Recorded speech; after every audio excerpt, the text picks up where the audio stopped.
Recording. What's up, Philly? 2 seconds to go. Jenkins three, right wing to win it. He made it.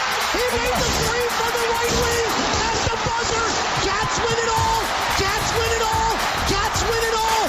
31 years later, Villanova is the king of college basketball once again.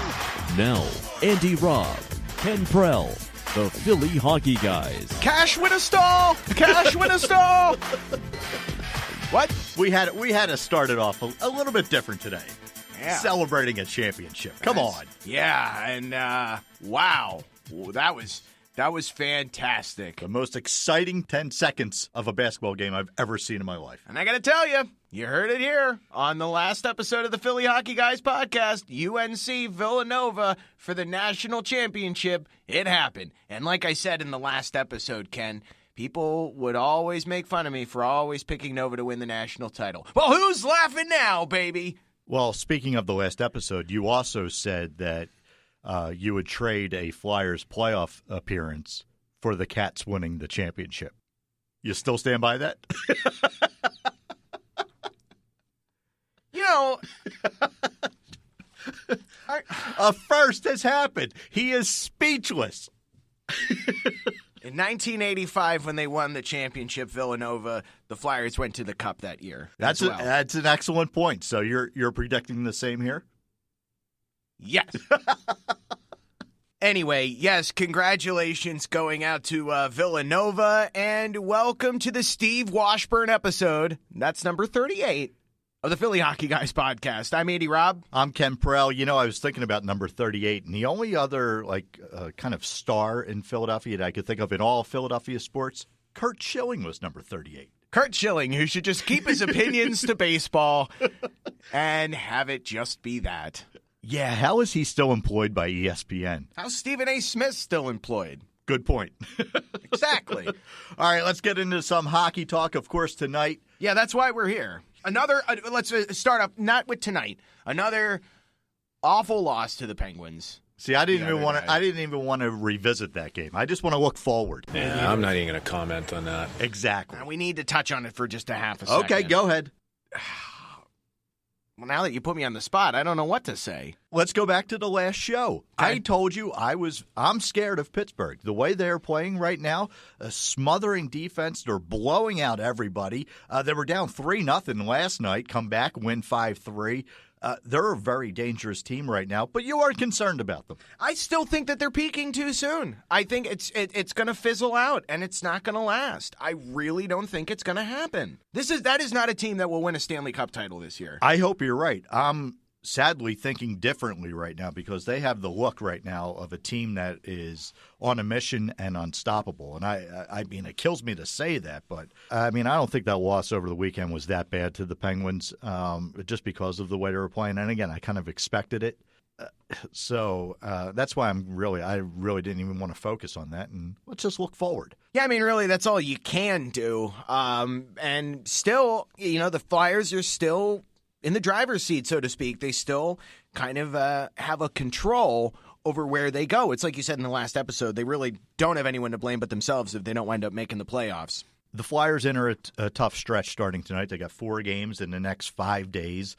Thank you, NHL schedulers, for that one. In Detroit tonight. Tomorrow at home against Toronto. You have to win that one. Saturday at home versus Pittsburgh again. The only hope there is that the Penguins have nothing to play for. So maybe the Flyers, don't get the best of the Penguins on Saturday. And then on Sunday, again, kind of a similar situation where you're up in Brooklyn to take on the Islanders. And really, they have nothing to play for at this point. Yeah, I mean, out of all of those games that are coming up, those are all matchups that, they can take points away from. They can contend in all of these matchups coming up. And, at the risk of sounding like a broken record, as Andy Reid once said, time's yours. But yeah, I mean, again, it's real simple. You win and you're in. As of right now, with the Bruins and Red Wings tied with 91 points.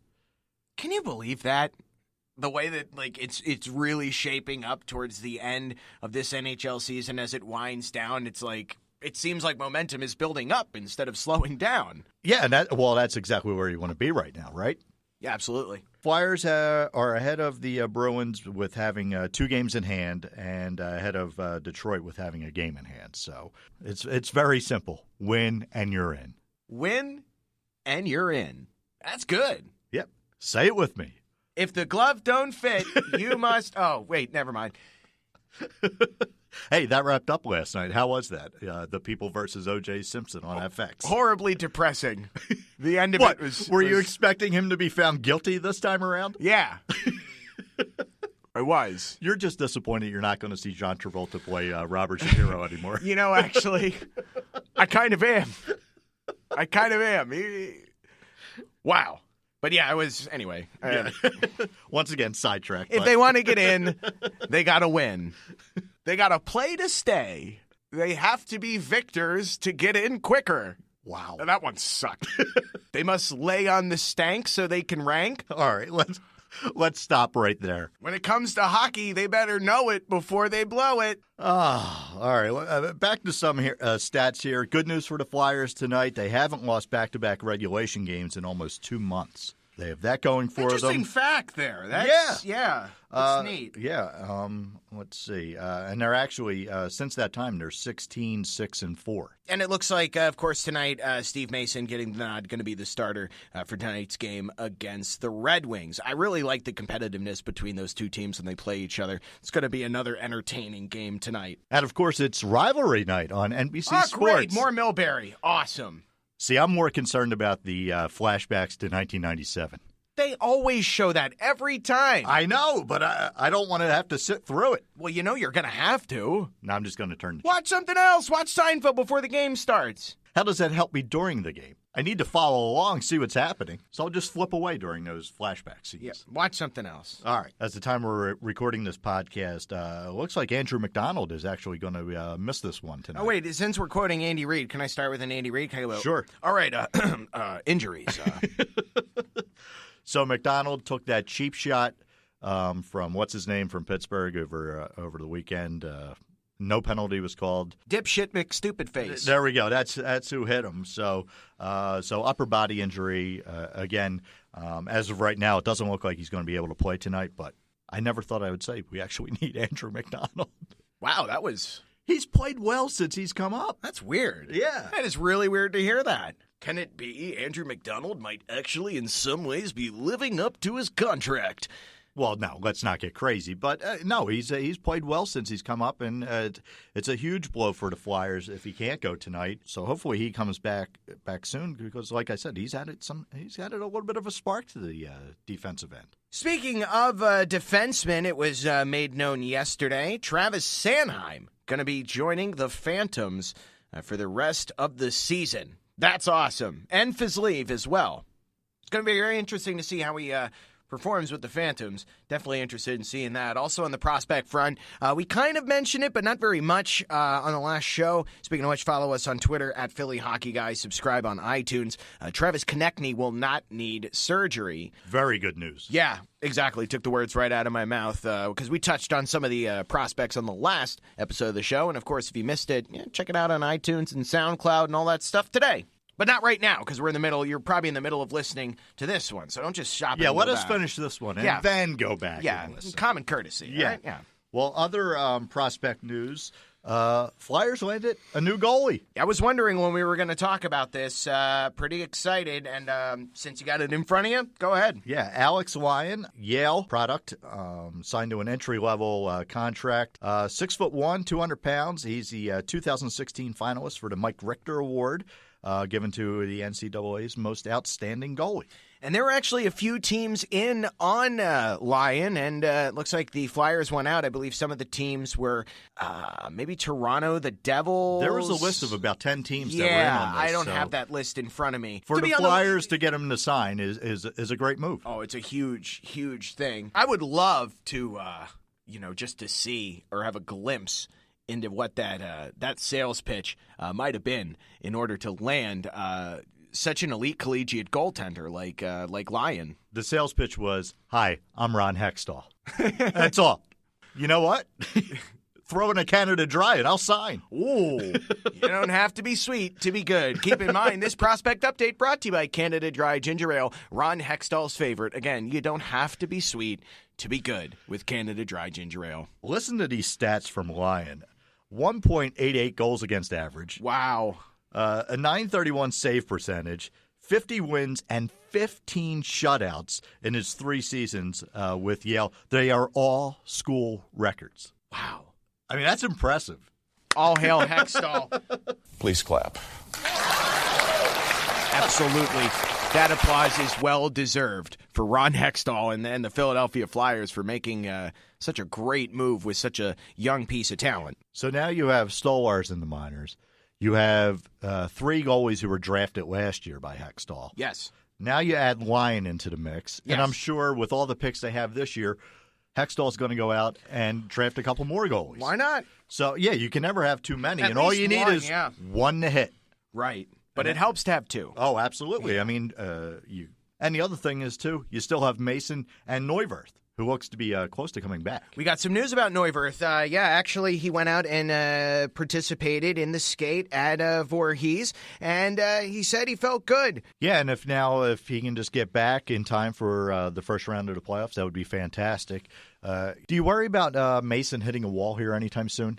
He's played a lot of games and a lot of back-to-back games. No, I think what I'm worried about more is the defensive help in front of him regressing at the absolute wrong time. Like this past weekend? Exactly. I don't want that That was to rough continue. against the Penguins. I mean, they hung Mason out to dry. Right, and, I really hope that's not the writing on the wall. I hope it's not a sign of things to come. They really need to step it up. That right there, I would say, is my primary concern. Again, the defense has been all right over these last few weeks. Oh, no, I'm not trying to take away from them at all. I think it's just, one game against a really good team. So, hopefully that's just that one oddity. That's what I'm thinking, because, Mason really has been consistently solid. I think really the weakest point in that conversation has been, like we just said, sometimes defense isn't there to give him the help that he needs, and that's what it comes down to. You got to help the guy out.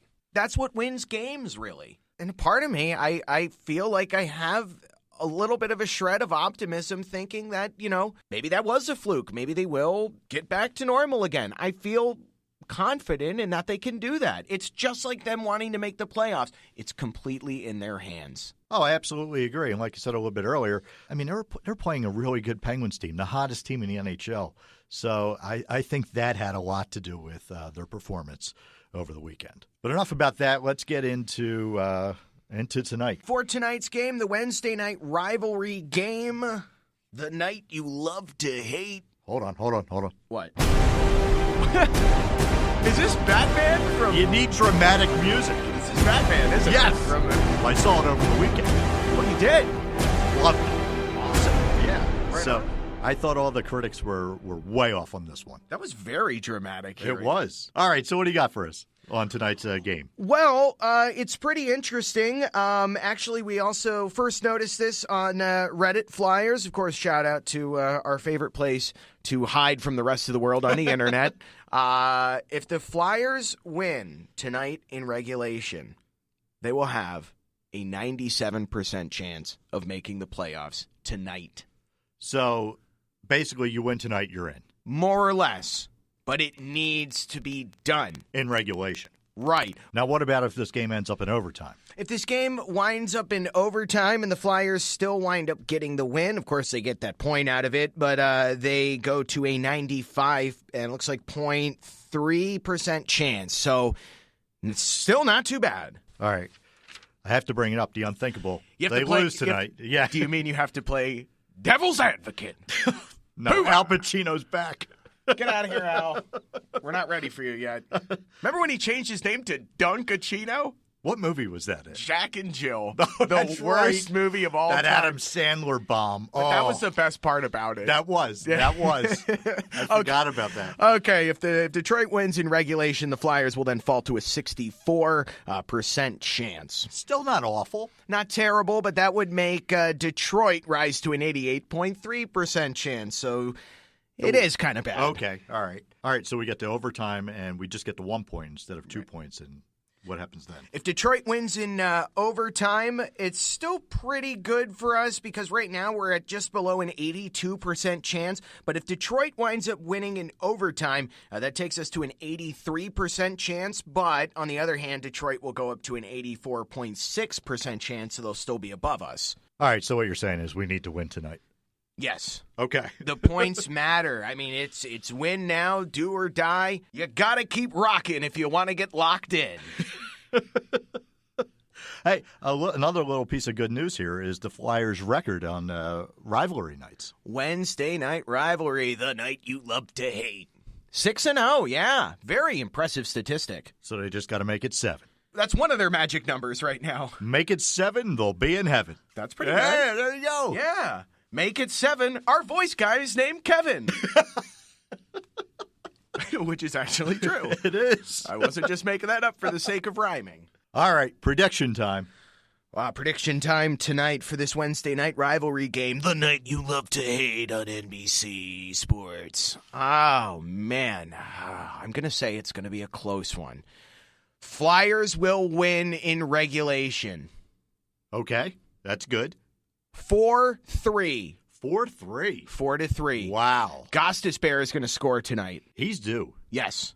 Okay. Either Gostisbehere or MVP Radko Gudas is going to score a goal tonight. We're going to get one goal from the back end, I believe it. All right. I think Giroux is going to come out and score, and because he's been hungry, he's been angry, he's been determined, I say Wayne Simmons goes out swinging, and he gets a goal tonight as well. Very nice. What about you, though, my friend? No, I like the way you laid things out. I'm going to go a little bit lower scoring.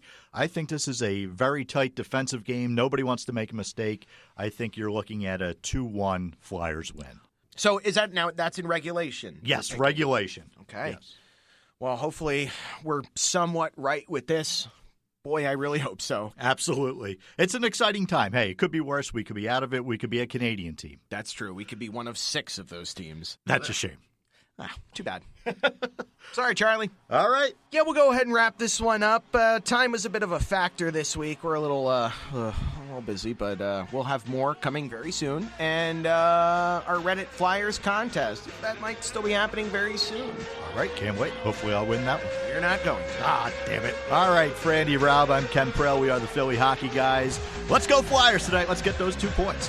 Thanks for listening. Be sure to like the Philly Hockey Guys podcast page on Facebook. Follow us on Twitter at Philly Hockey Guy and subscribe on iTunes, TuneIn, and SoundCloud.